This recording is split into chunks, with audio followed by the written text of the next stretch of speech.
para falar o que a gente tem feito no Grupo Carrefour. Então, isso é algo que me envaidece muito, estar à frente de uma pauta dessa, estar à frente de uma cadeira dessa que eu ocupo no Grupo Carrefour. Agora, é muito importante também a gente comentar e também parabenizar, né, os nossos parceiros, porque não dá para a gente fazer isso sozinho. Somos grandes, 131 mil funcionários no país, mais de 1.000 lojas no país, enfim, uma representatividade institucional gigantesca. Mas somos humildes em dizer que precisamos trabalhar de mãos dadas. E é isso que a gente tem feito, né, do ponto de vista de diversidade, do ponto de vista social. E quero aproveitar para agradecer aqui o trabalho da Zumbi dos Palmares, em várias frentes que a gente tem trabalhado. E uma delas, é importante aqui enfatizar, que é o letramento racial. É algo que faz com que os nossos 130 mil funcionários, incluindo o nosso presidente, tenha consciência plena da responsabilidade do ponto de vista social, do ponto de vista de diversidade, do ponto de vista de inclusão propriamente dita, para que a gente possa, no final, trazer, Rafael, números que a gente trouxe aqui. E quero, no ano que vem, dona Flávia, estar aqui no seu lugar, em primeiro lugar, no pódio que você assumiu, tá? Brincadeira, tá? Mas, enfim, estou muito feliz de estar aqui pela primeira vez, Rafael. A gente está participando aqui do índice e poder aqui estar 3, 4 vezes aqui no palco. Então, mais uma vez, muito obrigado ao time que tem trabalhado com muita ênfase. Fala aqui do RH, fala de comunicação, enfim, todas as áreas que nos atendem transversalmente. Mais uma vez, agradecer aos nossos executivos que têm assumido a responsabilidade grandiosamente para que suas estruturas, né, entendam o compromisso institucional e a gente chegue no resultado que a gente tem hoje. Muito obrigado a todos e todas. Eu vou pedir agora para vocês já se posicionarem ali, que a gente já vai fazer a foto final lá com nossos colegas. Vai. E só lembrando que o nosso índice está ali no QR Code. Você já pode baixar todos os dados agregados de 2024, ou pode entrar no site também e fazer o download do índice 2024. Agora, o destaque 2024, GPA. Muito obrigada, Rafa. Gente, é um grande privilégio poder estar aqui representando um dos maiores empregadores do Brasil. Nós somos mais de 40 mil pessoas atualmente dentro do GPA, nas bandeiras do Extra e do Pão de Açúcar, com uma grande responsabilidade que a gente tem portas abertas todos os dias, são mais de 700 lojas e passam Brasis dentro das nossas lojas. Eu me sinto, de fato, privilegiada, porque eu chego aqui na área de diversidade de GPA no final de 21, e aí, vindo para a iniciativa, que já era signatária, e hoje, ainda não contei para vocês, mas eu estou me despedindo de diversidade, indo para o Instituto GPA, então, de fato, é uma grande honra. Eu me sinto num papel de honrar um legado que foi deixado e contribuir para que ele avançasse e deixar um novo legado para quem está assumindo ali, para que continue avançando. Então, de fato, são compromissos que eles não são de hoje, mas é importante se manterem firmes, se manterem vívidos e se manterem atuantes para que a gente siga avançando. E quando a gente faz equidade racial, quando a gente fala de diversidade e inclusão, quando a gente fala de impacto social, de cadeia, a gente está falando, de fato, de uma sociedade melhor. E o que a gente quer, de fato, é uma sociedade melhor para as nossas empresas, para a nossa população que trabalha dentro da empresa, mas também para os clientes que passam por lá, para fornecedores que atuam junto com a gente, e o quanto que a gente está deixando isso de impacto mesmo e de legado para a sociedade. Então, a gente sai lá de 2014, no início da iniciativa, com o sonho, o quanto que a gente já avançou até aqui. Então, acho que é muito importante esse reconhecimento para que a gente celebre também as conquistas, porque a gente sabe que a jornada ainda é muito longa e eu tenho certeza que o GPA vai continuar atuando fortemente, com muita intencionalidade, com metas, com compromissos, com políticas, com diretrizes, com ações diversas, para que a gente possa avançar cada vez mais. Então, muito obrigada. Eu me sinto bastante honrada de estar aqui e privilegiada, de fato. Obrigada.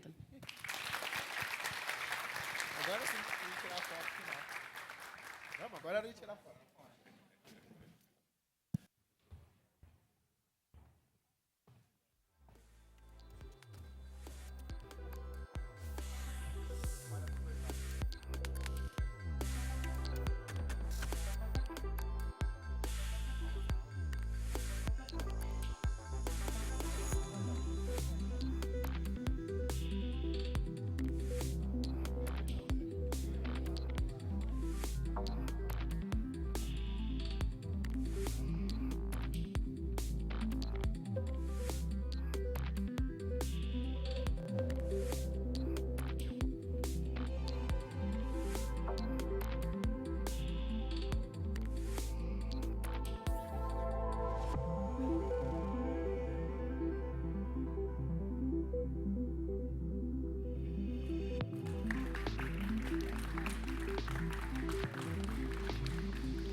Parabéns a todos.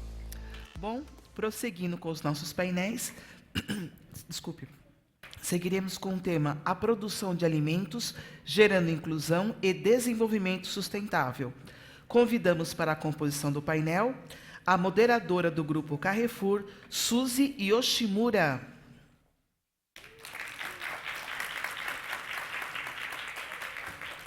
Seja bem-vinda. Convidamos também os seguintes painelistas: da Mel Orgânico Baldoni, Daniel Augusto Cavalcante.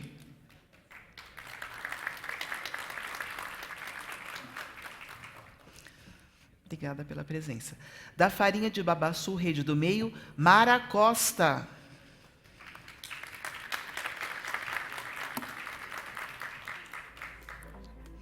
E encerrando o nosso time de painelistas, convidamos da Café Agroflorestal de Apuí, Jonatas Machado.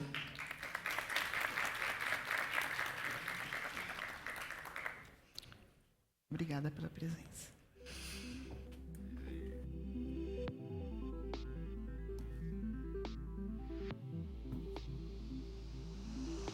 Alô? Agora sim. Vamos sentar? Gente, bom dia, quase boa tarde a todos e todas.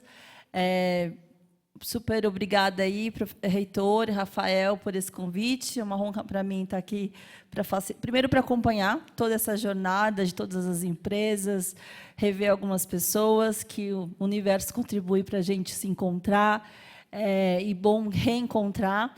E hoje a gente está aqui para falar um pouquinho dessa temática, que é como a gente olhar para a produção de alimentos numa perspectiva dela ser inclusiva e gerar o desenvolvimento sustentável.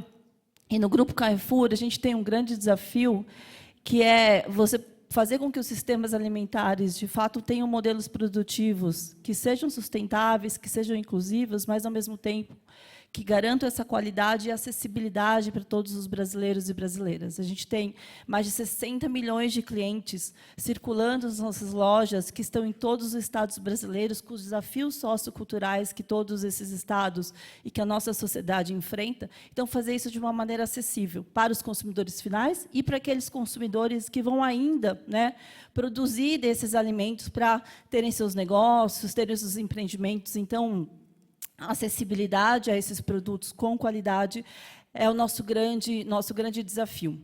Então, a gente quer fornecer produtos que sejam sustentáveis, mas não para uma parcela pequena da população, sim para todos os brasileiros e brasileiras. E, em cima desse grande propósito, a gente tem uma estratégia que é baseada em 3 pilares. Combate à fome e às desigualdades, a promoção da diversidade e inclusão e a proteção do planeta e biodiversidade. A gente faz isso olhando, obviamente, para a nossa operação, para os nossos consumidores, para os nossos colaboradores, mas também para aquilo que eu acho que é o coração de toda a característica do setor do varejo, que é a cadeia de abastecimento. Assim como tem o consumidor que está lá indo para as nossas lojas ou adquirindo nossos produtos no aplicativo, no site, a gente tem uma cadeia de abastecimento que, sem ela, a gente não consegue oferecer esses produtos aos nossos clientes. E nessa cadeia de abastecimento, que ela também é super complexa, a gente tem um perfil muito diverso de empresas, de parceiros comerciais, desde grandes empresas, grandes indústrias, a pequenos produtores que, às vezes, fornecem para 1, 2. Né? O Marco, eu vi que está aqui, a gente tem lojas em todos os estados, a gente tem lojas no Pará, no Amazonas, e ali, às vezes, você precisa desenvolver fornecedores daquelas regiões, porque, senão, inclusive, a questão logística inviabiliza que a gente consiga fazer isso de maneira acessível, como eu já comentei. Então, para o painel de hoje, a gente trouxe um pouco dessa diversidade desses nossos fornecedores, alguns parceiros aqui de mais longa data, outros recentes, e para contar um pouquinho de como eles estão produzindo alimentos, fazendo esse modelo de produção ser diferente no sentido de se inovar em si mesmo, sendo inclusivo e olhando também para o meio ambiente. Então, super obrigada aqui aos 3 convidados. Eu vou começar, então, com a Mara, se o Daniel e o Jonatas me permitir. Queria, Mara, que você contextualizasse um pouquinho, né, a rede Terra do Meio tem uma série de produtos que eu queria que você comentasse, mas antes eu queria falar onde é a Terra do Meio, quais as características sociais, culturais e econômicas que vocês estavam enfrentando e como que a partir daí surge, né, os produtos vêm do Xingu. Bom dia a todos. Primeiro, eu gostaria de agradecer, né, a oportunidade de estar aqui nesse espaço tão importante para contar um pouco da nossa história, da história dos nossos produtos, para contar um pouco da nossa cadeia, né, dessa cadeia produtiva e da importância desses produtos para a região da Rede Terra do Meio. Bom, a Rede Terra do Meio ela é uma associação que atua na Amazônia, mais precisamente na cidade de Altamira, né, na região do Médio Xingu. É uma região muito vasta, composta por mais de 10 milhões de hectares, né, de terras protegidas. Então, é uma rede de associações, composta por mais de 20 associações, e ela é composta por 3 reservas extrativistas, que é a Reserva Extrativista Riozinho do Anfrísio, Reserva Extrativista Rio Xingu e Reserva Extrativista Rio Iriri, por 8 terras indígenas, né, que são as TIs Tipaia, Curuaia, Paracanã, Apiteréua, Assurini, Trincheira Bacajá e Cachoeira Seca, e dois assentamentos agroextrativistas. Então, é uma rede muito grande, né? Todo esse território ele equivale, por exemplo, ele é maior que o país de Portugal, né? Então, é um território muito grande, um território que enfrenta diversas dificuldades, né? Além de dificuldades logísticas, né? Porque é um território que é todo trafegável através dos rios, né? Então, todos esses produtos, até chegar a vocês, né, que são os consumidores finais, eles enfrentam diversas dificuldades, né? E enfrenta também dificuldades em relação a grandes projetos, né? Porque essa região é uma região muito rica, né, em biodiversidade. Então, a gente sabe que enfrenta projetos de mineração, projetos de hidrelétricas. Então, a gente enfrenta diversas dificuldades para que esses produtos cheguem aos consumidores finais. E, Mara, me fala exatamente, então, o que são os produtos, né? A gente tem, por exemplo, o babaçu e a castanha do Brasil. O que vocês acabam transformando, seja produtos e coprodutos? Como isso vira o produto final ao consumidor, seja ele nas nossas gôndolas, seja ele nos sites e em outros supermercados? Bom, nós trabalhamos com mais de 70 produtos, né? Os principais deles é a castanha do Pará, né? A farinha de babaçu, trabalhamos também com a produção de óleos e manteigas vegetais, trabalhamos com a borracha, com artesanato e com diversos produtos da roça, né? Que são produtos que são fornecidos principalmente para o PAA, para o Programa de Aquisição de Alimentos. Então, esses produtos, até chegar, né, ao consumidor final, ele tem uma cadeia produtiva bem ampla, né? A gente trabalha com os produtores, eles trabalham de maneira extrativista, né, colhendo esses produtos. Então, não são áreas plantadas, eles colhem esses produtos, coletam esses produtos na floresta nativa, né? Então, todos esses produtos são produtos extrativistas. E, a partir dessa coleta de produtos, esses produtos são enviados para as cantinas, que estão localizadas dentro dos territórios, né, que a gente fala que é o entreposto comercial. Então, esses produtos eles são entregues nas cantinas e os produtores recebem ou em dinheiro ou em produtos alimentícios, né, ou produtos, ferramentas para trabalho. Porque, como essas áreas são áreas muito longe das cidades, eles precisam desse entreposto para que eles consigam acessar, né, esses produtos de forma mais justa. Né? Então, a partir disso, né, esses produtos vão para as mini-usinas, que também são dentro dos territórios, para que eles sejam beneficiados, né, e transformados nos produtos finais. Então, parte desses produtos vão para as mini-usinas e outros produtos vão para a sede comercial, que é lá em Altamira, para serem vendidos, né, comercializados para todo o Brasil. E, Mara, me conta um pouco como, assim, no consumidor final, quando compra, então, um produto como a castanha, como o babaçu, ele está contribuindo para, de alguma forma, combater o desmatamento, para proteger a floresta e para proteger os povos tradicionais, né, as pessoas que moram e vivem da floresta. Como isso se dá na prática?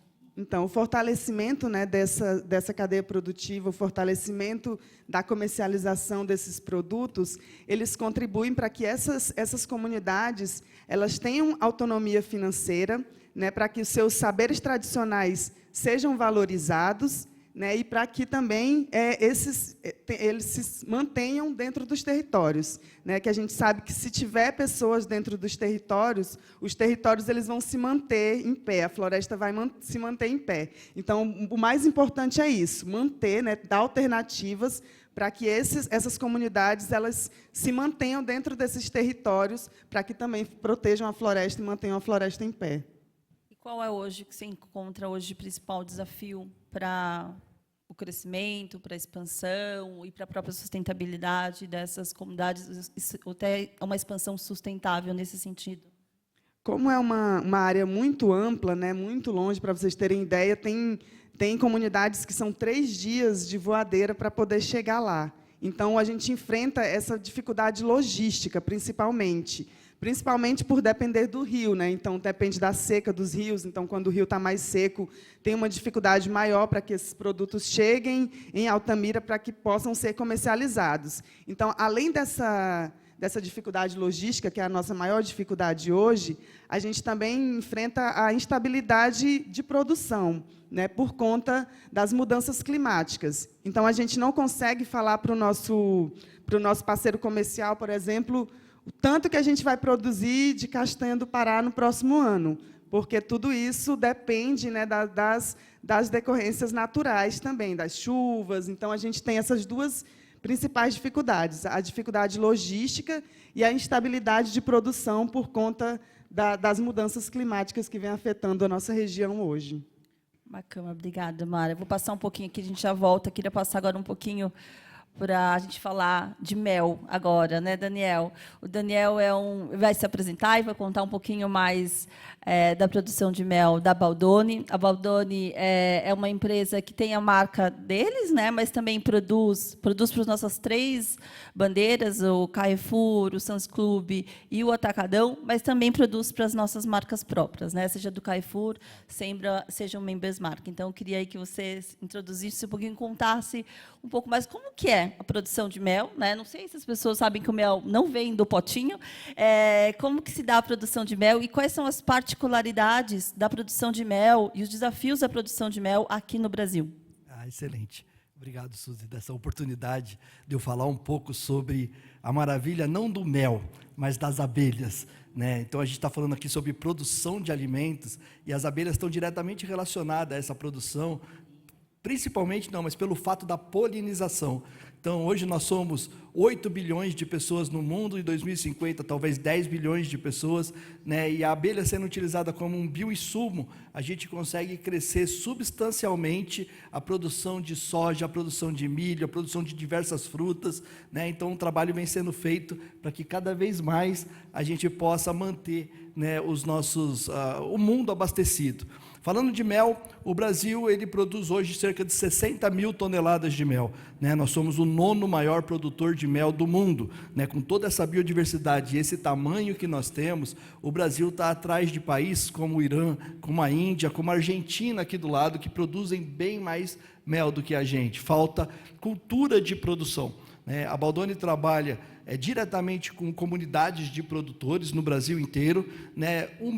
Hoje, pela nossa formação, pela nossa estrutura como país e pela riqueza da nossa biodiversidade, o Brasil é o maior exportador de mel orgânico do mundo, né? O nosso mel ele tem uma qualidade muito boa, principalmente em virtude do tipo de abelha que nós temos aqui, né? Nós temos uma abelha que ela é um híbrido entre a abelha europeia, a abelha que veio a partir dos anos 1800, depois da vinda da família real para o Brasil, né? Com as abelhas africanas, que chegaram em 1950, 1960. Essas abelhas vieram para um teste, acabaram fugindo, fizeram uma mistura entre as abelhas europeias e africanas, e a gente tem aqui a abelha africanizada, que é uma abelha muito resistente à doença. E por ser resistente à doença, né, a gente acaba não utilizando alguns medicamentos, e com isso a gente tem um mel bem orgânico. Por definição, o mel orgânico é aquele que está distante de 3 quilômetros, pelo menos, de culturas convencionais, como milho, soja, cana-de-açúcar, dentre outros. Então, isso que faz do Brasil, pela possibilidade que ele tem, né, de país e de extensão territorial, ter essa riqueza e essa maravilha que é o nosso mel. E você comentou um pouco da importância das abelhas, né, e consequentemente aí o processo de produção de mel na polinização, mas eu queria que você contasse um pouquinho também como que a Baldoni, em especial, olha para a questão da agricultura familiar, dos pequenos produtores, como eles estão envolvidos. Então, como além de proteger e olhar para o meio ambiente, vocês também estão olhando para a geração e distribuição de riqueza. Excelente. Né? O Brasil hoje, com essas 60 mil toneladas de mel, a gente pode considerar que metade, 30 mil toneladas, são produzidas por pequenos apicultores, né? Apicultores que têm até 50 colmeias. Para a gente poder ter uma ideia de tamanho, um pequeno apicultor americano ele tem em torno de 1.000 colmeias. Então, isso está bem na base mesmo da produção familiar, da agricultura familiar, uma vez que esses agricultores eles não têm o mel como a primeira fonte de renda. Eles têm o mel como a quarta, a quinta fonte de renda. Então, eles têm lá uma roça de mandioca, né? Eles têm algumas vacas que eles tiram leite, mandam para a cooperativa. Por acaso, eles têm algumas colmeias, né? Na média 50 colmeias, e eles vão visitar essas colmeias praticamente uma vez por ano.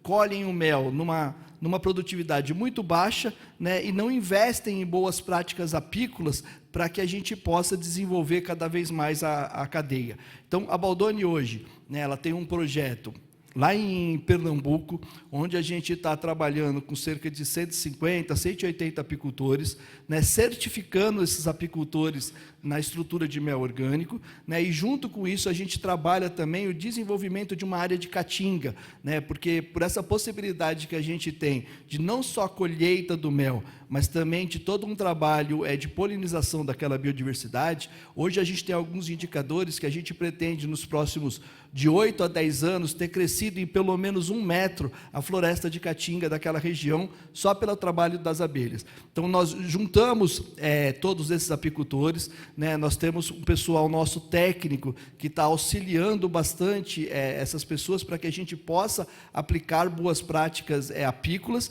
para que com essas boas práticas apícolas, esses apicultores podem ter mais produtividade utilizando as mesmas quantidades de colmeia. Então, hoje, para ter uma ideia, uma colmeia produz 15 quilos de mel por ano.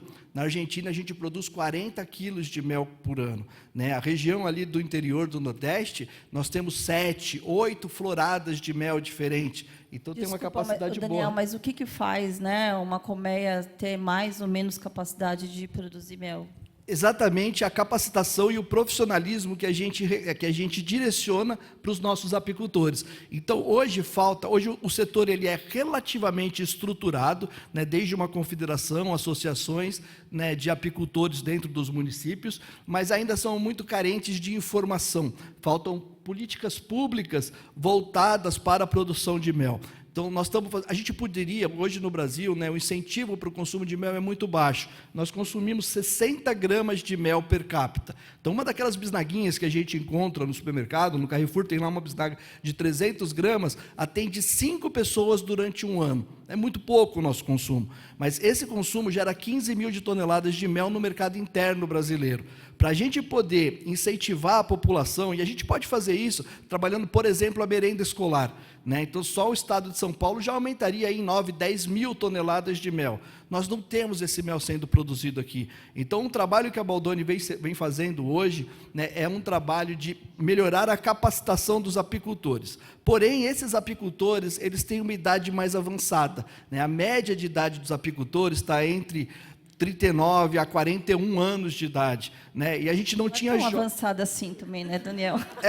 É avançada, gente, porque é o seguinte, é um trabalho muito duro, né? É um trabalho bastante duro, né? É um trabalho em que a gente utiliza um macacão, né? E chega a temperaturas de 45, 48 graus dentro desse macacão, muitas vezes utilizando fumaça junto, né? Tem toda a situação ali das peculiaridades desse negócio, mas quando a gente fala dessa idade mais avançada, é porque os filhos, né, os netos dessas pessoas pessoas, elas não estão vindo para este mercado de trabalho. Então, nós temos uma iniciativa aqui no estado de São Paulo, né, e essa iniciativa foi imaginar que o aprendizado entre os apicultores, ele ocorre de apicultor para apicultor. Então, um apicultor vai ensinando o outro. E se nossa produção já não é boa, muitas vezes esse conhecimento que está sendo transmitido também não é o melhor conhecimento que a gente pode ter. Então, o que nós pensamos para poder melhorar, né, essa estrutura como um todo? A gente está trabalhando com a inclusão de jovens, né, jovens empreendedores, né, buscando, principalmente a gente não está buscando, mas naturalmente, né, a gente tem recebido, né, e atuado muito frente de empreendedores do sexo feminino, né, então as mulheres estão chegando de 16, 17 anos, então nós criamos uma estrutura em parceria com uma escola técnica lá no Espírito Santo do Pinhal, né, na cidade de Espírito Santo do Pinhal, tem uma escola técnica agrícola lá que formam jovens no ensino fundamental, no ensino médio, de primeiro a terceiro ano. No terceiro ano do ensino médio, nós pegamos parte desses alunos que têm interesse de aprender apicultura e ministramos um curso completo para ele, né, sendo 30% do curso teórico e 70% do curso prático.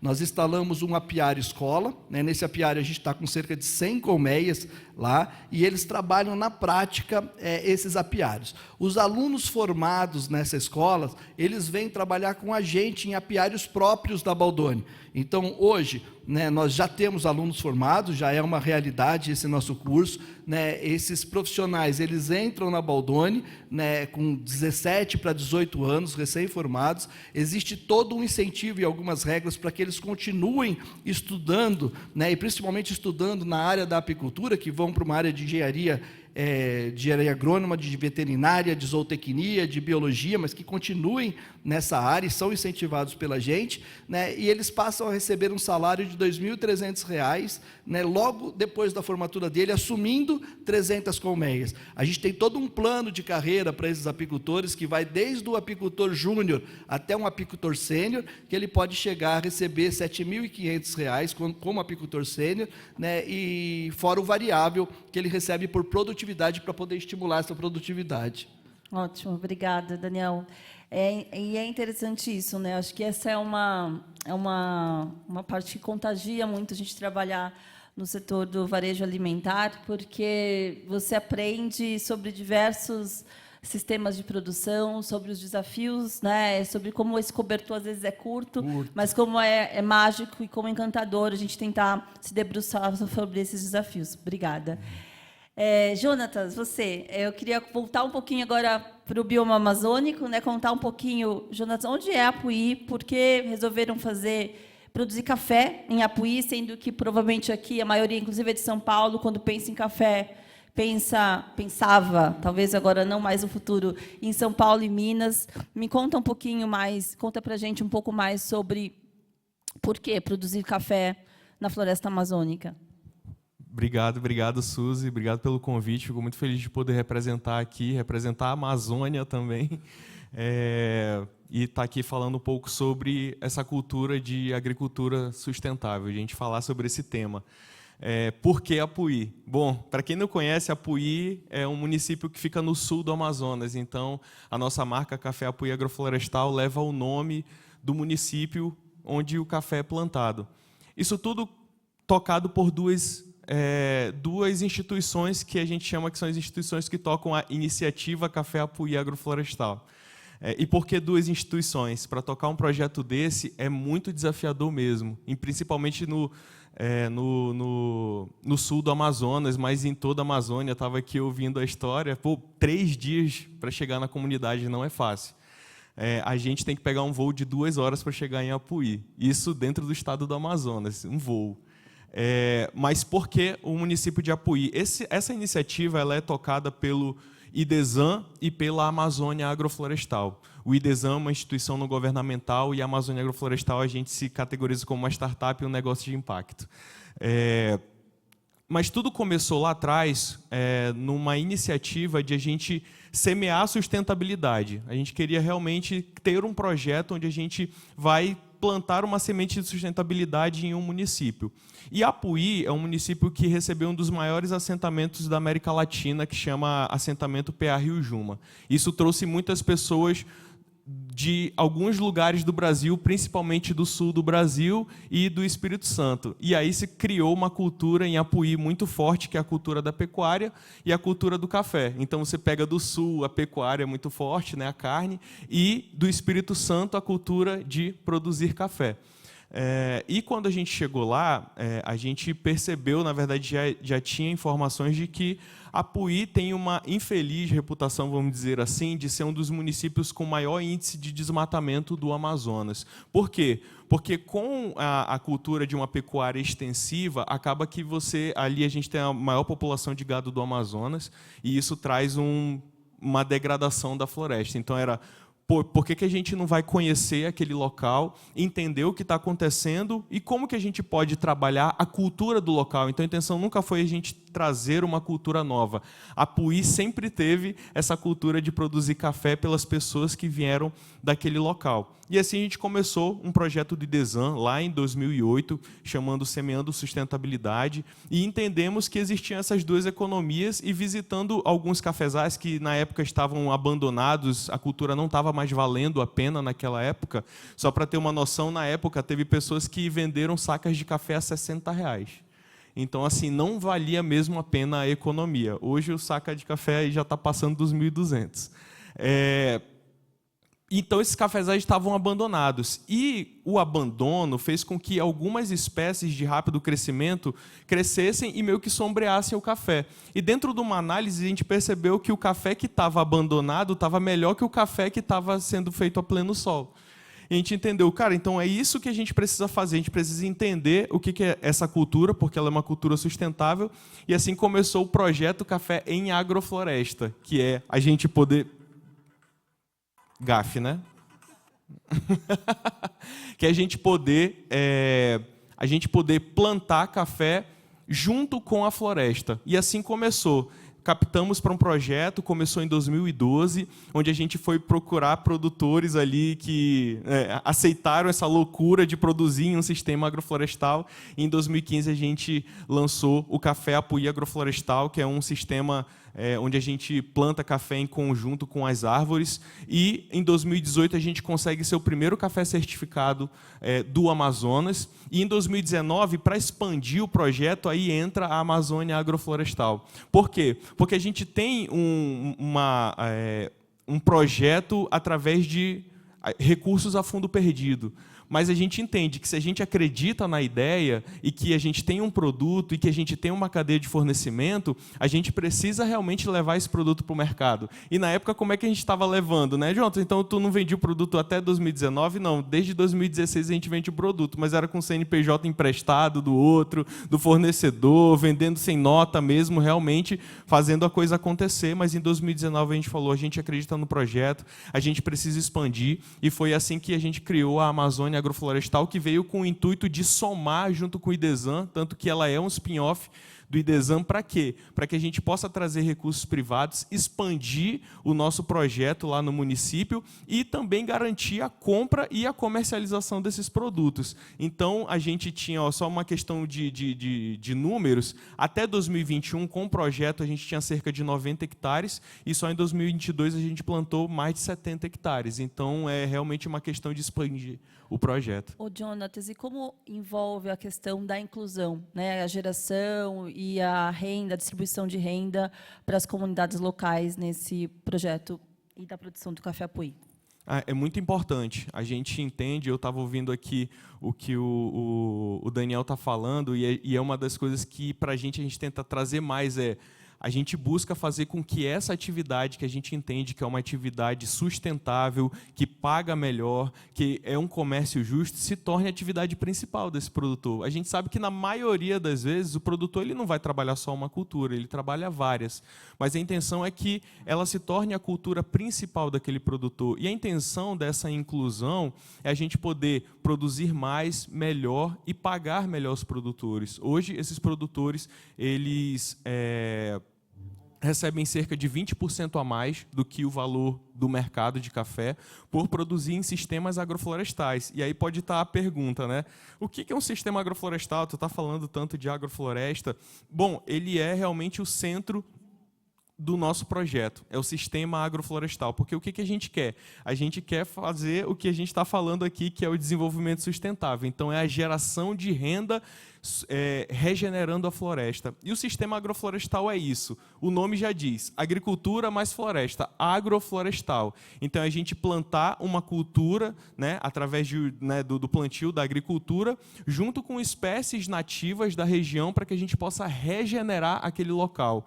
Então, não é que a gente, digamos assim, Jonas, você planta no meio da floresta? Não, isso é um outro nome, né, que chamam de sistema Cabruca. O sistema agroflorestal é um sistema onde você pega uma área que estava degradada, que estava aberta, que provavelmente era uma área de pastagem, e você planta um sistema de regeneração da floresta. Então, você está cumprindo um primeiro papel. Eu quero regenerar a floresta com aquela área, dentro de um sistema onde você vai ter aí cerca de 2.000, 2.300 pés de café. Você também tem cerca de 600 espécies que a gente planta em conjunto para que elas possam regenerar, desde copaí, bandiroba, jatobá, ingá, que vão fazer esse sistema de sucessão e regenerar a floresta. Mas, além disso, gerar renda através da produção do café e também trazer uma segurança alimentar para o produtor. Porque aquele sistema agroflorestal, ele é um sistema saudável, ele é um sistema saudável tanto para o trabalho do produtor, porque ele é um sistema sombreado, então assim, o produtor ele vai trabalhar com muito mais tranquilidade naquele local. A gente fala que as plantas são como pessoas mesmo.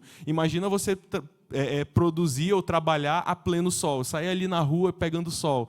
Você rapidinho cansa, mas agora quando você está na sombra, você fica mais tranquilo. O sistema agroflorestal é a mesma coisa, então o produtor ele consegue trabalhar de uma forma mais tranquila e também ele tem uma segurança alimentar, porque nesse sistema agroflorestal ele vai tirar várias coisas. Então, ele consegue tirar, se ele escolher plantar mandioca, ele vai tirar, se ele escolher plantar melancia, ele vai tirar. E dentro desse sistema, ele consegue ter produtos de qualidade saudáveis que ele vai usar tanto para o consumo dele, da família dele, e quanto ele vai usar também para fazer algum tipo de comércio na cidade, que é o que acontece também hoje.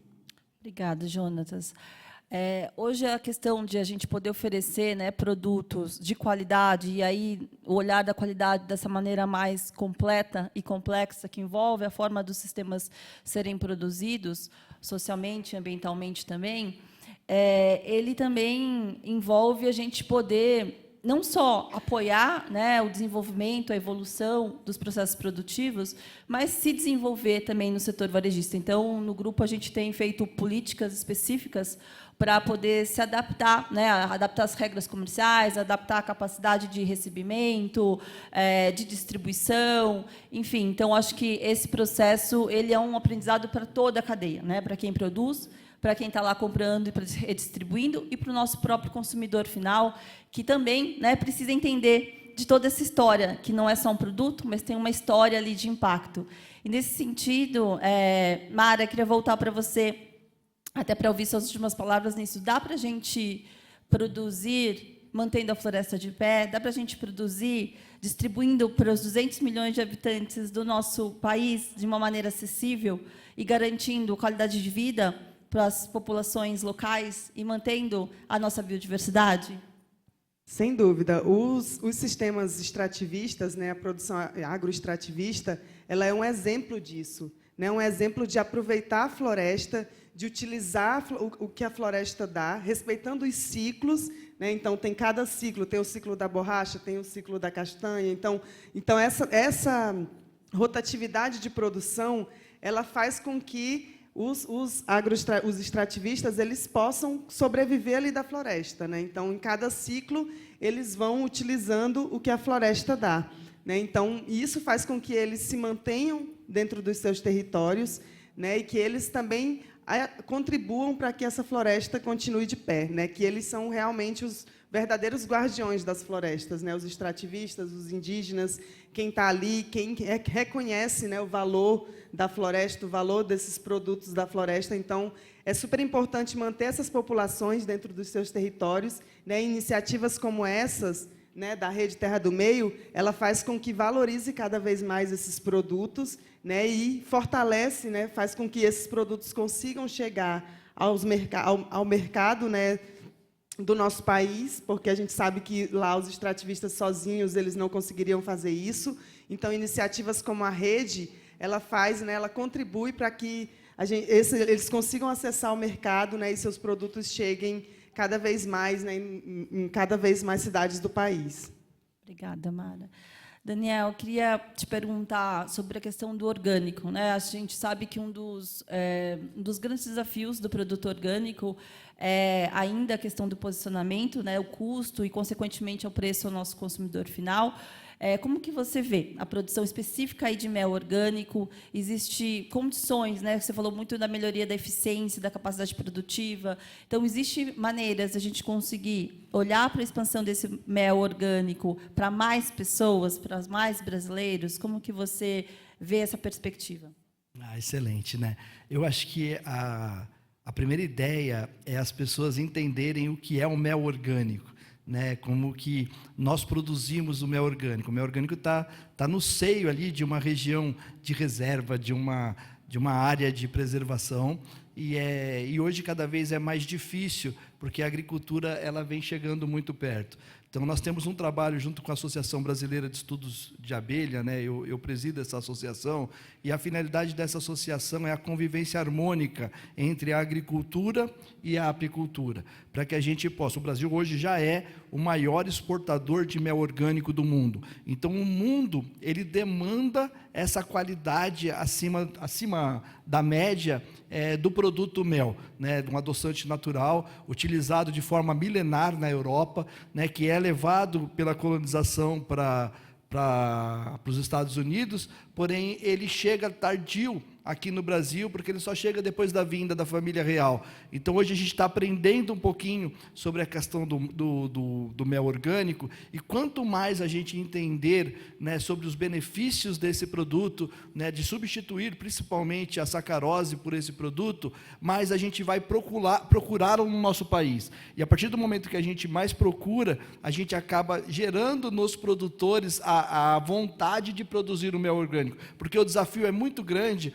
E muitas vezes a produção do mel convencional, que é um mel que não utiliza as regras que a gente precisa utilizar para a produção do mel orgânico, ela está próxima, né? E aí o produtor ele fala: para que eu vou me desafiar tanto na produção do orgânico se eu posso produzir o convencional e a população está escolhendo esse mel convencional? Então, a primeira ideia é a gente entender, né, as qualidades do mel orgânico, como o mundo já entendeu, a gente como Brasil, né, divulgar um pouco mais sobre essa questão do mel orgânico, e a produtividade ela vai vir como uma consequência disso tudo. O consumo e a demanda vai procurar que a oferta cresça e que a oferta aumente.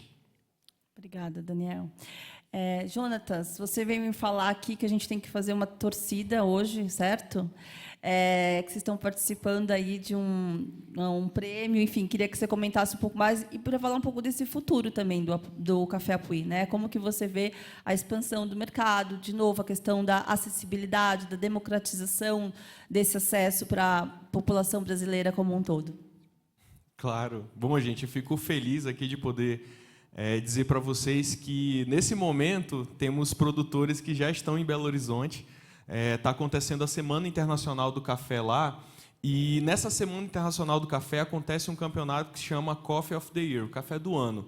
E os melhores cafés do Brasil, né, eles são selecionados, há um corte de mais ou menos uns 30 produtores, depois 15, depois 10, depois 5 e depois os campeões, certo?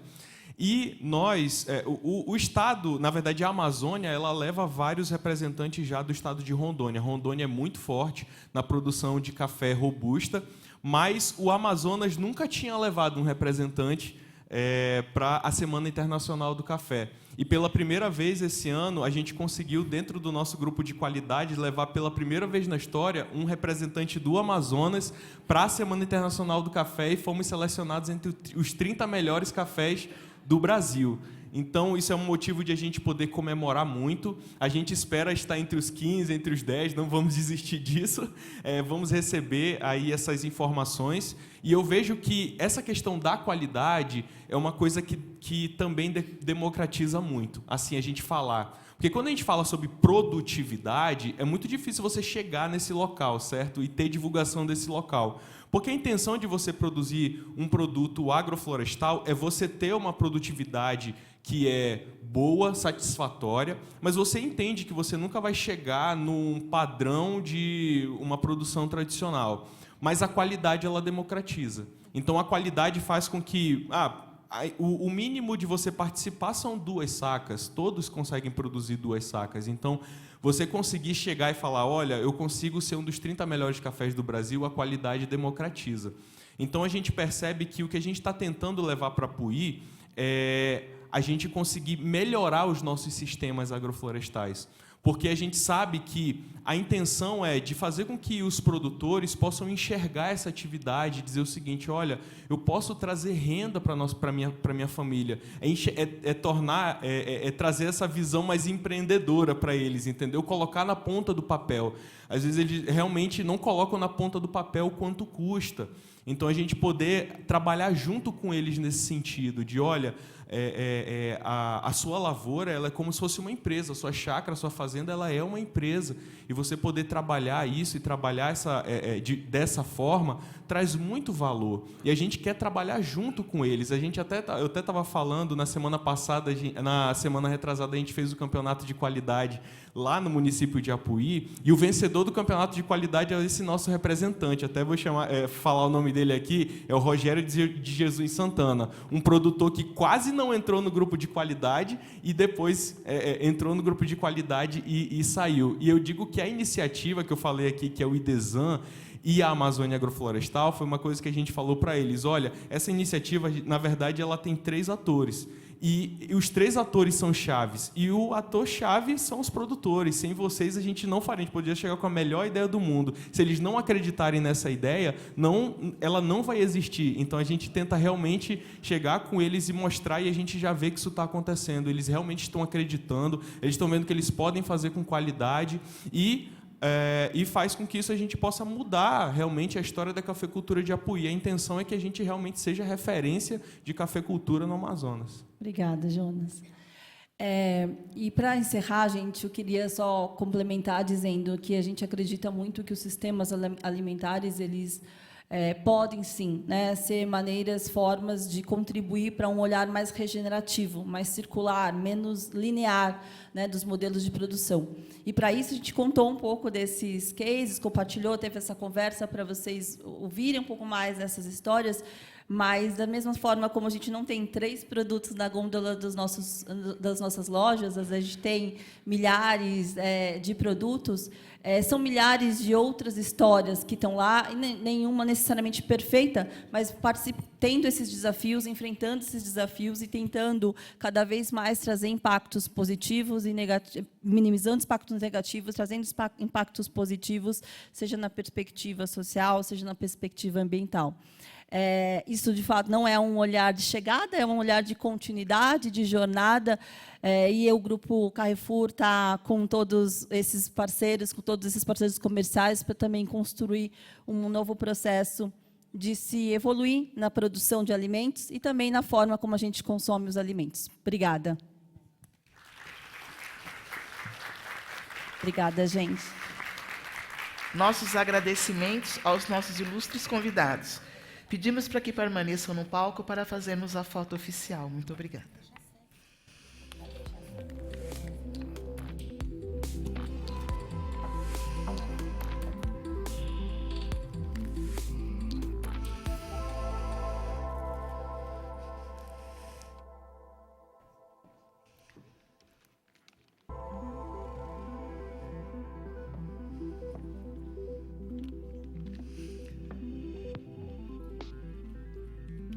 Entregar uns mimos para os nossos palestrantes.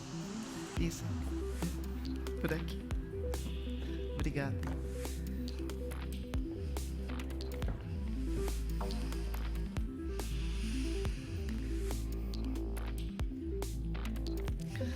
Bom, é com grande satisfação que encerramos o bloco da manhã deste Fórum Internacional, tão relevante, promovido pela Iniciativa Empresarial pela Igualdade Racial. Hoje, mergulhamos profundamente nas discussões sobre mudanças climáticas, neoindustrialização, transição energética, inclusão e diversidade, temas que não apenas refletem o cenário atual, mas também moldarão o futuro que buscamos construir. Acreditamos firmemente que as discussões e reflexões tratadas aqui serão catalisadoras de transformações significativas. Nossa visão é clara: impulsionar-nos em direção a um mundo mais resiliente e inclusivo, onde a equidade racial não seja apenas uma aspiração, mas uma realidade tangível. Agradecemos novamente aos nossos patrocinadores,